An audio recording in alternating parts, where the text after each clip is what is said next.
नमस्कार, स्वागत है आपका ईटी नाउ स्वदेश पे। हमारे इंश्योरेंस मंत्र शो में आज हम बात करने वाले हैं डिस्ट्रीब्यूशन पर। भारत के अंदर जो ब्रोकिंग इंडस्ट्री की रफ्तार तेजी से बढ़ रही है उस पर, और इस पर बात करने के लिए मेरे साथ मौजूद है लॉक्टन इंडिया के सीईओ संदीप डढ़िया। संदीप जी, बहुत बहुत स्वागत है आज हमारे शो इंश्योरेंस मंत्रा में वक्त देने का। सबसे पहले मैं शुरुआत इसी से करूंगा हमारे दर्शकों के लिए। आप बताइए कि ये ब्रोकिंग, इंश्योरेंस ब्रोकिंग होती क्या है, और जो क्योंकि ज़्यादातर लोग जो है वो एजेंट्स को ही समझते हैं, तो इंश्योरेंस ब्रोकिंग एजेंट से कितनी अलग है, कितनी बड़ी है, और इसका कैसे विस्तार हो रहा है? धन्यवाद अनुराग जी फॉर मुझे बुलाने के लिए and to express my views. आपने जो पूछा ब्रोकिंग और एजेंट में क्या फ़र्क है। नाउ एजेंट जो है वो इंश्योरेंस कंपनी के लिए काम करता है, और ब्रोकर जो है वो कस्टमर के लिए काम करता है। तो ये सबसे बड़ा फंडामेंटल डिफरेंस है between agent and broker. Second thing, आप समझोगे एजेंट रिप्रेजेंट्स इंश्योरेंस कंपनी, वो उनको रिप्रेजेंट करता है, और broker represents a customer. Broker can deal with any and every insurance company. हम किसी ब्रोकर कोई भी इंश्योरेंस कंपनी के साथ काम कर सकता है।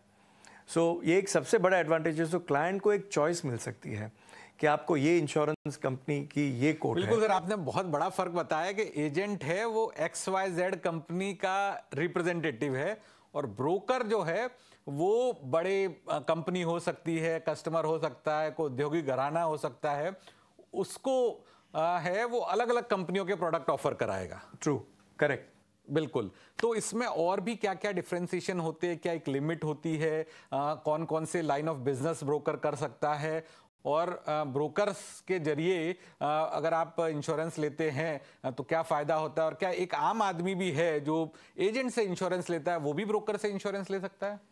आपका जो सवाल, 3 सवाल आपने पूछे हैं, तो मैं फर्स्ट सवाल आपका एड्रेस करना चाहूँगा पहले। ब्रोकर्स कोई भी प्रोडक्ट सेल कर सकता है, और ब्रोकर्स खाली प्रोडक्ट डायरेक्ट कस्टमर को नहीं, उसका इंश्योरेंस कंपनी को भी बेच सकता है। इन द सेंस, जब भी ब्रोकर कोई इंश्योरेंस कंपनी को डील कराए उसको डायरेक्ट इंश्योरेंस बिजनेस बोलते हैं, लेकिन इंश्योरेंस कंपनी का भी इंश्योरेंस होता है। अप्रॉक्सीमेटली इंडिया में 60-70 जितने ब्रोकर्स हैं जो इंश्योरेंस कंपनी का भी इंश्योरेंस करते हैं। हम भी वो करते हैं। उसका मतलब हम इंश्योरेंस कंपनी को भी प्रोटेक्शन प्रोवाइड कर सकते हैं, और कर रहे हैं। ये एक बहुत बड़ा डिफरेंस है यहाँ पे ब्रोकर और एजेंट में। बिल्कुल, मतलब सर इंश्योरेंस कंपनियों के कर्मचारी है, अगर उनका ग्रुप इंश्योरेंस लिया जाता है तो वो किसी ब्रोकर के जरिए किसी और कंपनी का होगा। ये मैं एक एग्जांपल बताना चाहता हूँ कि एक रिस्क अब हमने इंश्योरेंस कंपनी में प्लेस किया है। अभी वो रिस्क की वैल्यू बहुत ज़्यादा है।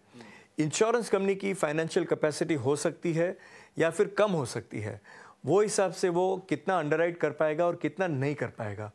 जो नहीं कर पाएगा उसके लिए ब्रोकर री इंश्योरेंस भी करता है, और जो कर पाएगा उसमें से भी पार्ट इंश्योरेंस कंपनी का रिस्क हम लोग पास ऑन कर सकते हैं री इंश्योरेंस कंपनी को। इसके वजह से इंश्योरेंस कंपनी का सॉल्वेंसी मार्जिन प्रोटेक्ट हो सकता है। एट द सेम टाइम उनको एक प्रोटेक्शन भी मिल गया एडिशनली कि अगर कोई बड़ी कैलामिटी आ गई, और आप सोच रहे हैं नेचुरल कैटास्ट्रोफिक कैलामिटी इंडिया में बहुत सारी है, वो एक रिस्क भी री इंश्योर हो सकता है। और by the way, just to add to the confusion, एक री इंश्योरेंस कंपनी का भी री इंश्योरेंस होता है जिसको हम रेट्रो बोलते हैं, रेट्रो इंश्योरेंस। वो भी होता है।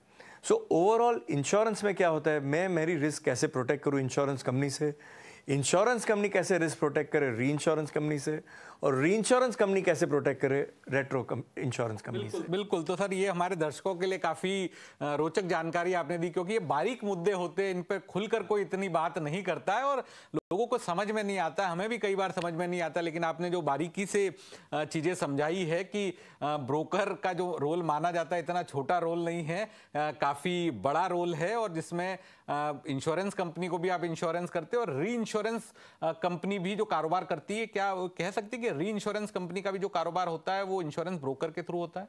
हो सकता है, वो डायरेक्ट भी जा सकते हैं और री इंश्योरेंस ब्रोकर्स के भी थ्रू जा सकते हैं। नाउ अभी क्या हो रहा है, जैसे हम लॉक्टन हम 140 कंट्रीज में अवेलेबल है।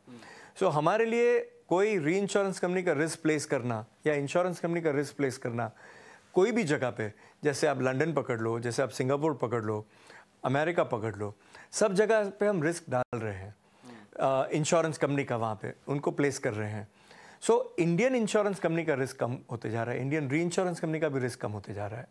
एंड ये राइट तरीका है रिस्क को इंश्योर करने का। बिल्कुल। एक और सवाल मेरे से हमारे दर्शकों ने ही पूछा था कि हम जब बीमा लेने जाते हैं तो एक तो एजेंट आपको देता है वो, लेकिन वो एजेंट है वो एक ही कंपनी को ऑफर कर सकता है। अगर एजेंट है तो एक लाइफ इंश्योरेंस, एक हेल्थ इंश्योरेंस और एक जनरल इंश्योरेंस का ही आपको बीमा दे सकता है।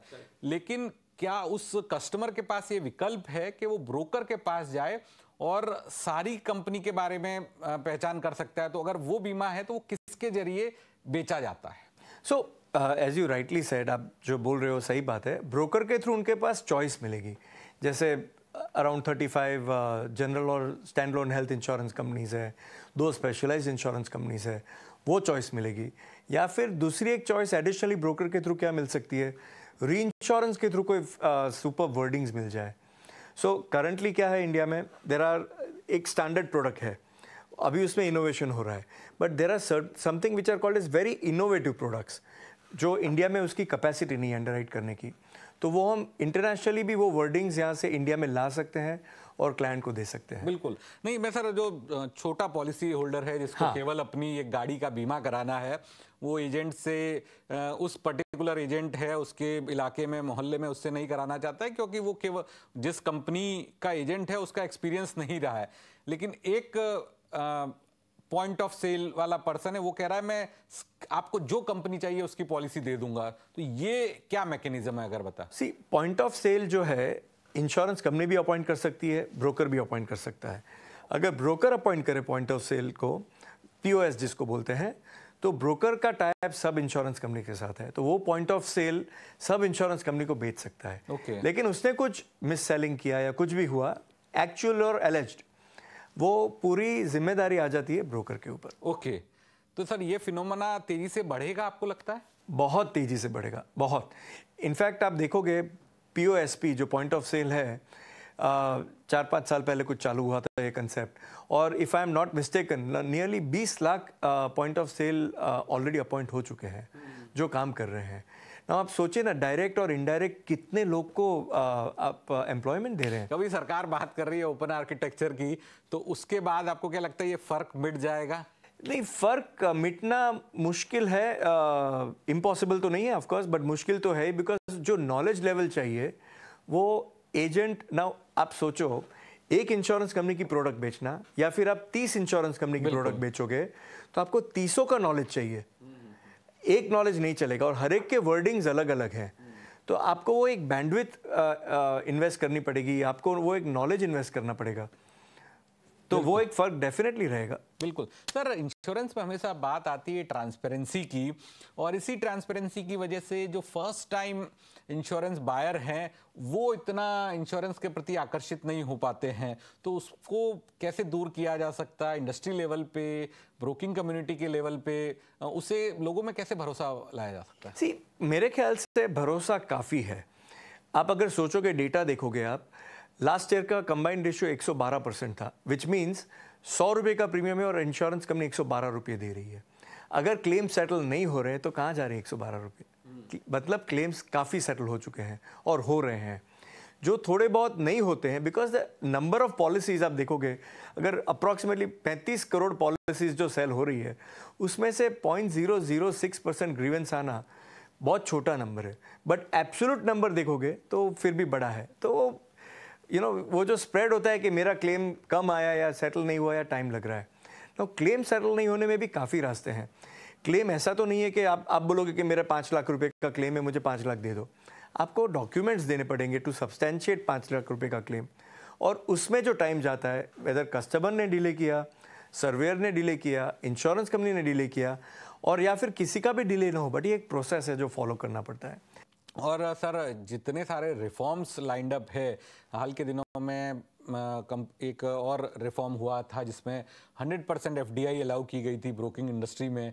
तो आपके मुताबिक ये कितना बड़ा फैसला था? इससे इंश्योरेंस इंडस्ट्री को कितना फ़ायदा हुआ, ब्रोकिंग कम्युनिटी, ब्रोकिंग इंडस्ट्री को कितना फ़ायदा हुआ? सी, कंट्री को कैपिटल मिल रहा है, ब्रोकर्स को एक्सपर्टीज़ मिल रही है, सिस्टम्स मिल रही है, वर्डिंग्स मिल रहे हैं, और सबसे बड़ी बात, ब्रोकर्स का जो रोल है रिस्क मैनेजमेंट का, खाली इंश्योरेंस लेना इज़ वन पार्ट, बट पहले सबसे पहले रिस्क आइडेंटिफाई तो करिए, उसके बाद रिस्क का उसका सोल्यूशन दीजिए।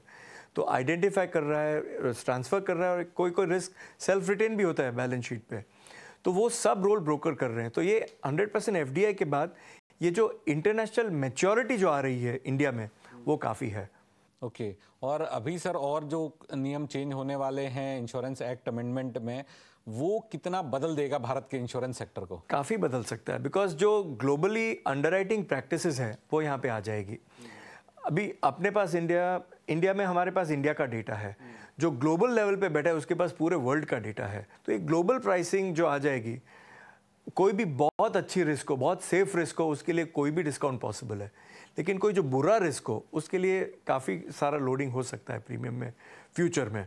तो इसके वजह से कस्टमर को शायद लगे, मतलब आप कह रहे हैं कि मौके बहुत है आप जैसी कंपनियों के लिए भी, बाकी कंपनियों के लिए भी, और भविष्य में इंश्योरेंस का कारोबार अच्छा चलेगा। मेरी लाइफ में तो मैं मंदी नहीं देख रहा हूँ। अच्छा, आप मंदी नहीं देख रहे? मेरी लाइफ में नहीं देख रहा हूँ मैं मंदी इंश्योरेंस में। नौकरी खोज रहा है या जो यंगस्टर्स है उनके लिए अच्छी अपॉर्चुनिटी इट इज़, मैं ये दावे के साथ बोल सकता हूँ, इंश्योरेंस इंडस्ट्री में जो भी आएगा ऑलवेज खुश रहेगा। ऑलवेज खुश रहेगा, बिल्कुल। लेकिन अब ये बताइए सर, आप ब्रोकिंग इंडस्ट्री में है तो इसका जो कमीशन स्ट्रक्चर होता है, कमाई कैसे होती है? कमीशन स्ट्रक्चर क्या एजेंट के कमीशन स्ट्रक्चर से अलग होता है? और यहाँ पे क्या वॉल्यूम के हिसाब से भी आप लोग प्राइसिंग डिसाइड करते हैं? और क्योंकि आप कह रहे हैं कि आप कस्टमर को रिप्रेजेंट करते हैं, तो उस कस्टमर के हिसाब से इंश्योरेंस कंपनी के साथ आप निगोशिएट कर पाते हैं? सी एक तो इंश्योरेंस कंपनी का प्राइसिंग कैसे होता है कि उनका एक तो रिस्क प्राइसिंग है कि ये XYZ रिस्क है, उसके ऊपर मैं प्रीमियम कितना चार्ज करना चाहूँगा, और उसके ऊपर वो बोलता है कि आपका लोडिंग ब्रोकरेज का जो आएगा वो क्लाइंट के साथ most of the time negotiate होता है। ओके। और क्लाइंट कभी ऐसा नहीं है कि कोई क्लाइंट हमें कोई सुपर ब्रोकरेज नहीं देने वाला। हमारे एक ही फिलॉसफी है उनके साथ डील करने में, मुझे ऑब्सीन मनी नहीं कमाना है आपसे, बट मुझे प्रॉफिटेबल रहना है। और इंश्योरेंस कंपनी भी अप्रिशिएट कर रही है। और अगर इतनी सारी अगर सुविधा हम क्लाइंट को दे रहे हैं, I am telling you, client को कोई इतना प्रॉब्लम नहीं है हमें ब्रोकरेज देने में। They are willing to pay. Willing to pay. They are willing to पे। बिल्कुल। और आखिरी सवाल होगा मेरा सर, किस तरह से जो पेनिट्रेशन बढ़ सकता है, और स्पेशली जो सेक्टर है MSME, स्टार्टअप, इसके अलावा रूरल एंटरप्राइज वगैरह, तो वहाँ पर क्या बड़ी भूमिका रह सकती है? सी मेरे ख्याल से अभी इंडिया का जो मोदी जी ने जो डिजिटल रेवोल्यूशन लाए हैं वो एक फिनोमिनल है, वो एक केस स्टडी है वर्ल्ड की। सो ये SME के लिए कोई ब्रोकर को जाना और बेचना बहुत डिफिकल्ट हो जाए, बिकॉज वहाँ पे हमारी सैलरीज जो होती है, हमारी कॉस्ट नहीं निकलती उसमें। हैविंग सेड दैट, उसमें अगर ऑनलाइन और डिजिटल प्लेटफॉर्म के थ्रू हम इंट्रोड्यूस कर पाएँ तो लास्ट माइल तक हम पहुँच सकते हैं। तो something is working nice, and I do believe कि वो डिजिटल रेवोल्यूशन जो आ रहा है इंश्योरेंस में भी आ रहा है। बिल्कुल, बहुत बहुत शुक्रिया संदीप जी, आज हमारे दर्शकों को बारीकी से बताने के लिए कि ब्रोकर और एजेंट में क्या फ़र्क होता है, ब्रोकर की कितनी भूमिका है, और आपने बताया कि ये ऐसा सेक्टर है जिसमें आप मंदी नहीं देखते हैं। बहुत बहुत शुक्रिया आज हमारे इंश्योरेंस मंत्र शो में।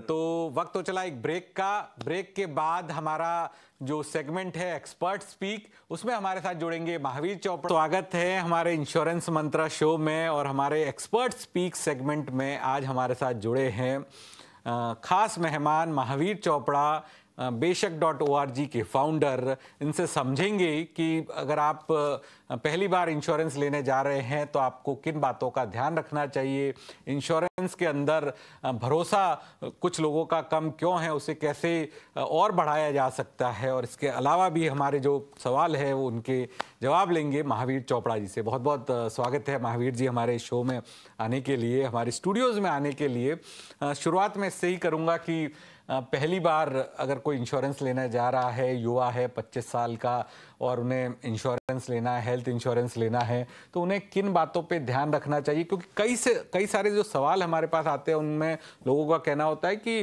भरोसा नहीं है कि इंश्योरेंस लेंगे, प्रीमियम भरेंगे, क्लेम मिलेगा नहीं मिलेगा, तो ये भरोसे के साथ वो कैसे इंश्योरेंस ले सकते? राइट। तो पहली चीज़ तो यही है कि आपको कोई भी चीज़ में अगर भरोसा करना है तो उसको समझना पड़ेगा। राइट। तो बेसिक कॉन्सेप्ट जो होते हैं इंश्योरेंस के, कि इंश्योरेंस काम कैसे करता है, वो समझना बहुत ज़रूरी है। इसमें क्या होता है कि मोस्टली जो लोगों की ट्रेडिशनल अंडरस्टैंडिंग इंश्योरेंस की ये है कि आप अगर पैसा दोगे तो आपको कुछ पैसा वापस मिलेगा। दूसरी जो चीज़ें है कि काफ़ी डेटा अभी अवेलेबल है इंश्योरेंस कंपनीज़ के बारे में, इंश्योरेंस कंपनीज़ कैसे परफॉर्म कर रही है, उनके क्लेम्स के बारे में, उनके प्रोडक्ट्स में क्या फीचर्स अच्छे हैं क्या बुरे हैं, वो आपको बेसिकली उसकी अंडरस्टैंडिंग आपको अभी इंटरनेट के द्वारा बहुत आसानी से मिल सकती है। तो वो दूसरी चीज़ है, आपको बेसिकली प्रोडक्ट की थोड़ी जानकारी डिटेल में लेनी चाहिए। और तीसरा जो है, ये मेरा पर्सनल हमेशा से रहा है ये थॉट प्रोसेस कि आप यंग हो, ओल्ड हो, कोई भी हो, इंश्योरेंस जितना कॉम्प्लिकेटेड है, नॉट ओनली आप जब पॉलिसी खरीदते हो तभी आपको प्रोडक्ट समझने के लिए उस टाइम पे, बट क्लेम के टाइम पे भी काफ़ी कॉम्प्लिकेटेड हो सकता है। तो हमारा हमेशा से ये व्यू है, मेरा व्यू रहा है कि आपको एक एक्सपर्ट ढूंढना चाहिए। जितना टाइम आप पॉलिसी समझने में लगाओ, जितना पॉलिसी लेने में लाओ, उतना ही टाइम स्पेंड करो एक अच्छा एक्सपर्ट ढूंढने में। एक्सपर्ट सर, आपका कहने का मतलब है, क्योंकि कई सारे लोग ये कहते हैं कि हम क्यों एजेंट को इतना भारी कमीशन दे, क्यों इंटरमीडिएट को कमीशन दे, इससे अच्छा डू इट योरसेल्फ, मैं खुद ही इंश्योरेंस ले लूं। तो उससे बचना चाहिए। एक एजेंट है या एक्सपर्ट है, उसके जरिए इंश्योरेंस ले तो वो आपको फायदा देगा। बिल्कुल। अगला सवाल मैं लूंगा सर, आपसे समझना चाहूँगा कि लोगों को हमेशा लोएस्ट प्रीमियम है उस पे लोग जाते हैं, तो क्या ये रिस्की अप्रोच है? एब्सोल्युटली। कभी भी कोई इंश्योरेंस कंपनी अगर लो प्रीमियम ले रही है आपसे और उसको फाइनली अगर आपको उसी दाम में वो बेसिकली आपको कुछ चीज़ दे रही है जो कोई और इंश्योरेंस कंपनी नहीं दे पा रही है, तो उसमें ऑब्वियसली कुछ ना कुछ तो रिस्क है आपके लिए। दो टाइप के रिस्क है। एक है कि इंश्योरेंस कंपनी शायद क्लेम्स पे करने में काफ़ी डिफ़िकल्ट हो सकती है, ये एक चीज़ हो सकती है। तो उसके लिए आपको क्लेम्स की डेटा समझना चाहिए, क्लेम्स का परफॉर्मेंस समझना चाहिए इंश्योरेंस कंपनी का। और दूसरी जो चीज़ है वो बहुत इक्वली इंपॉर्टेंट है कि ऐसा बहुत ज़्यादा हो रहा है आजकल कि इंश्योरेंस कंपनी बहुत कम प्रीमियम रख रही है फर्स्ट ईयर में, जब नया प्रोडक्ट लाती है मार्केट में, और आगे जब आपकी रिन्यूअल्स आती है तभी प्रीमियम्स बहुत बढ़ा देती है। राइट। और ये स्टैंडर्ड एक स्ट्रैटेजी बन गई है जहाँ पे नए प्रोडक्ट्स लाए जाते हैं और वो नए प्रोडक्ट की प्रीमियम काफ़ी कम होती है, बट जब उसका रिन्यूअल आता है तभी उसका प्रीमियम काफ़ी बढ़ जाता है। तो ये वही बेसिकली चीज़ है। तो जब आप पॉलिसी खरीद रहे हैं तो ये समझने की ज़रूरत है कि आप अगर सस्ता पॉलिसी ले रहे हैं स्टार्टिंग में, तो ज़रूरी नहीं है कि लॉन्ग टर्म में वो सस्ता ही रहेगा, कहीं ना कहीं जाके वो एवरेज आउट हो जाएगा। ओके। और कंपनी को पूरा अधिकार होता है ये प्रीमियम रिवीजन का? टोटली। अभी तो बेसिकली इंश्योरेंस कंपनीज को आईडी के पास भी जाने की ज़रूरत नहीं है प्रीमियम्स बदलने के लिए।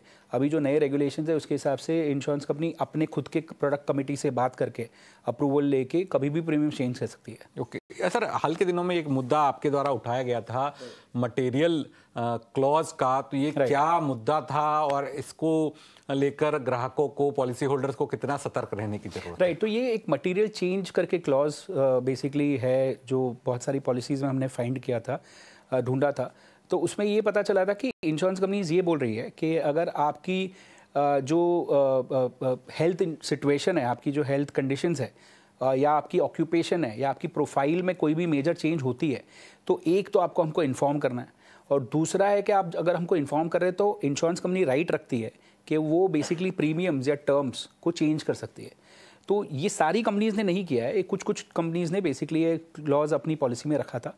और इससे बेसिकली कस्टमर के लिए नुकसान ये है कि आप जो पॉलिसी ले रहे हैं वो लॉन्ग टर्म पॉलिसी ले रहे हैं। आप जब प्रीमियम भरते हो तो आप एक सारे डिटेल्स दे के कस्टमर को, इंश्योरेंस कंपनी को सारी आप पॉलिसी खरीद लेते हो। उसके बाद अगर लेट्स से 5 साल 10 साल के बाद आपको कोई मेजर डिजीज़ हो गई और इंश्योरेंस कंपनी के पास ये राइट है कि वो आपकी पॉलिसी को चेंज कर सकते हैं या टर्म्स को चेंज कर सकते हैं या प्रीमियम को बढ़ा सकते हैं सिर्फ आपकी, तो वो बेसिकली कस्टमर के लिए बहुत बड़ा एक शॉकिंग फैक्टर हो सकता है और ये IRDAI रेगुलेशंस के अगेंस्ट है बेसिकली। तो ये कस्टमर्स को जानना ज़रूरी था। तो इसमें कस्टमर्स को क्या सतर्क रहने की ज़रूरत है? पहला तो ये है कि अगर वो मटेरियल चेंज क्लॉज है आपकी पॉलिसी में तो आप जो भी इंश्योरेंस कंपनी है उससे क्लैरिफिकेशन ले लीजिए कि ये क्लॉज का एक्चुअली मीनिंग क्या है, और राइटिंग में लीजिए ये, ताकि आपको समझ में आए कि अगर ऐसा है कि इंश्योरेंस कंपनी कभी भी चाहे तभी टर्म्स या प्रीमियम चेंज कर सकती है, तो ये आपके लिए काफ़ी बेसिकली डिसएडवांटेजेस हो सकता है। सर, जिस तरह से एक सवाल आपसे मैं जानना चाहता था, क्योंकि आपने अब बताया कि जब भी आप पॉलिसी ले तो एक एक्सपर्ट एडवाइस ज़रूर ले, तो हमारे जो दर्शक हैं उनके लिए तो एक्सपर्ट एडवाइस के लिए कैसे तय किया जाए कि मैं एक एजेंट के पास जाऊं, वेब एग्रीगेटर के पास जाऊं या इंडिपेंडेंट रिव्यू देने वाले किसी प्लेटफॉर्म पे जाऊं, तो कैसे तय करे एक आम आदमी जो इतना नहीं समझता है और आपको सुनने के बाद वो चाहता है कि एक एक्सपर्ट एडवाइस के साथ ही लिया जाए, क्योंकि हर किसी का अपना अपना एक व्यू पॉइंट होगा पर्टिकुलर इंश्योरेंस कंपनी को लेके? तो इसमें सिंपल चीज़ जो है ना वो ये है कि क्लेम्स की अकाउंटेबिलिटी बहुत इंपॉर्टेंट है इसमें। जो भी आपको पॉलिसी बेच रहा है, अगर हम हेल्थ इंश्योरेंस की बात कर रहे हैं या टर्म इंश्योरेंस की भी बात करें, तो जो भी आपको पॉलिसी दे रहा है वो पॉलिसी सिर्फ आपको एक PDF नहीं दे रहा है या आपको एक पेपर नहीं दे रहा है, वो आपको एक प्रॉमिस दे रहा है कि क्लेम आएगा तभी ये पे होगा क्लेम। और उसकी बहुत ज़्यादा इंपॉर्टेंस है कि वो जो ह्यूमन है, जो पर्सन है, वो आपको सही हैंड होल्डिंग दे कि सारी डिटेल सही से भरवाए, आपको सही पॉलिसी के टर्म्स बताए और फिर आपको पॉलिसी दिलवाए। आपको बेच रहा है इंश्योरेंस पॉलिसी और वो अगर आपको क्लेम के टाइम पे इंश्योरेंस कंपनी के पास भेजने वाला है और कोई अकाउंटेबिलिटी नहीं ले रहा है, तो उससे पॉलिसी तो नहीं खरीदनी चाहिए। बिकॉज अगर वो आपको क्लेम के बारे में कोई ओनरशिप नहीं ले रहा है, तो आपको सही तरीके से जो राइट पॉलिसी है और राइट प्रोसेस है वो फॉलो करने के लिए बताएगा नहीं, क्योंकि उसको फर्क ही नहीं पड़ता। मतलब क्लेम को लेकर जो अकाउंटेबिलिटी ले रहा हो उस व्यक्ति के पास एब्सोल्युटली, चाहे वो वेब एग्रीगेटर हो चाहे वो बैंक हो, अगर वो वेब एग्रीगेटर है और वो बोल रहा है कि मैं आपको क्लेम्स के टाइम पे हेल्प करता हूँ और उनकी ट्रैक रिकॉर्ड भी बता रही है कि वो क्लेम्स के टाइम पे कस्टमर्स को बहुत सारे हेल्प कर चुकी है, तो कोई प्रॉब्लम नहीं है। बिल्कुल सर, आखिरी 2 सवाल होंगे मेरा। जैसे कि अपनी आपने बैंक की बात करी हो, तो एक हमारे पास सवाल आया था कि एक व्यक्ति था जिसके पास 10 लाख रुपए की पॉलिसी थी, सीनियर सिटीजन, 2 हस्बैंड वाइफ थे, सीनियर सिटीजन थे और उनका प्रीमियम बढ़ते बढ़ते करीब 98,000 हो गया था। और उन्होंने 98,000, क्योंकि सीनियर सिटीजन्स के लिए काफ़ी ज़्यादा होता है, उन्होंने कोशिश करी कि प्रीमियम इतना ज़्यादा नहीं भर पाते हैं और उसी कंपनी ने वो बैंक से पॉलिसी निकाल के रिटेल पॉलिसी में शिफ्ट कर दिया और प्रीमियम 98,000 से 52,000 हो गया। तो आपका ये मानना है कि बैंक के जरिए जो पॉलिसी दी जाती है वहाँ पे प्रीमियम आपका तेज़ी से बढ़ता है? बढ़ सकता है। उसका कारण ये है कि अगर इंश्योरेंस जो पॉलिसी बनाई गई है उसकी जो अंडरराइटिंग है, बेसिकली जहाँ पे इवैल्यूएशन होता है कि कौन से कस्टमर्स को पॉलिसी मिलेगी या नहीं मिलेगी, वो बहुत ही इजी है, लिबरल है।